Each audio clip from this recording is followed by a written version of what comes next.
My name is Shelley Coates. I am currently a second grade teacher in Northern California. I teach in Sacramento County. This is my 4th year teaching, and I have taught 3rd grade for 2 years. I taught 6th grade last year, and now I am in 2nd grade.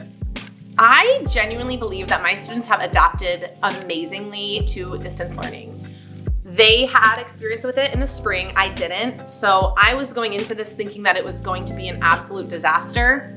They picked up on it so quickly. I am so proud of them.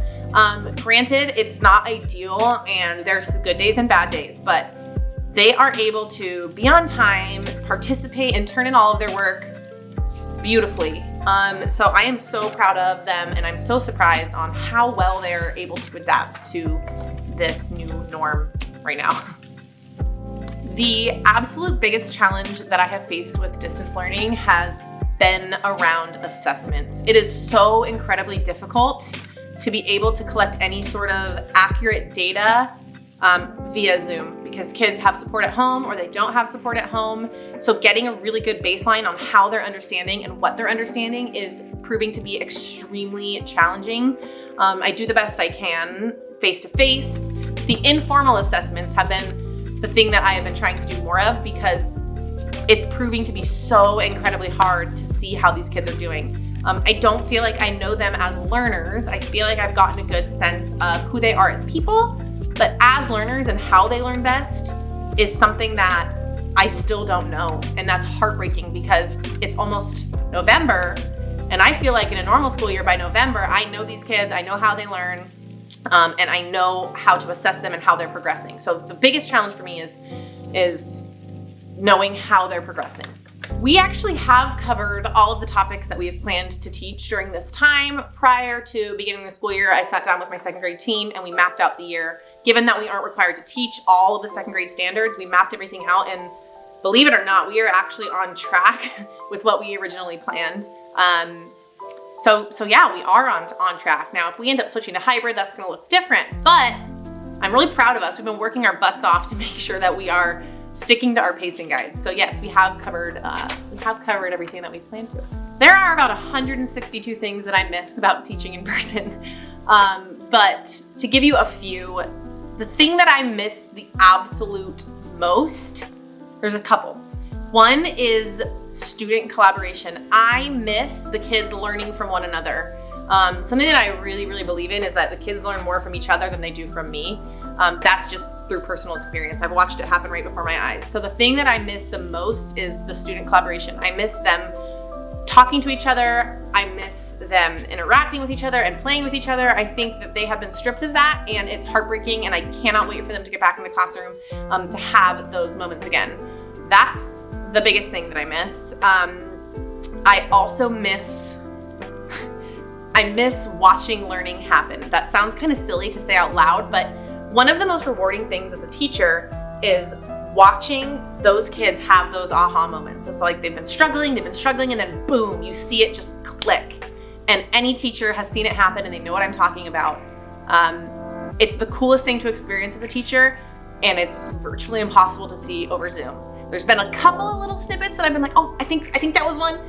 But you see it happen daily in the classroom, and I miss that so much. It's the part of the job that I love the most, and right now it's not happening as frequently as it should be. So that's what I miss the most. And then I just miss the hugs, of course, and their smiling faces and just everything. I miss it all. My biggest concerns with online teaching have been the access to the material for the kids, of course. Is the learning actually taking place? And the other biggest concern I have is for the students who aren't in safe home environments. School for a lot of kids is their safe space. So my biggest concern about this is, are they safe? Are they eating? Are they getting the basic needs that school was providing them with before? That has been my biggest concern, followed by mental health.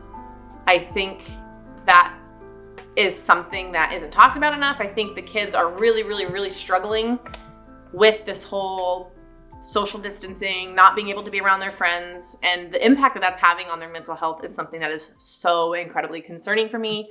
And I hope we get back to normal for that. I do think there are some pedagogical shifts that could be made to best serve the students. It's really tricky though, because every teacher has a different belief system and has a different teaching style, and every kid has different needs. So that's the trickiest part about this. We're being forced to teach one way when we know that kids don't all learn the same way. So I think the biggest pedagogical shift would be to find a way to access all learners. So for example, we have kinesthetic learners, we have tactile learners, visual and auditory, right? And so the auditory and the visual component is something that we can touch on.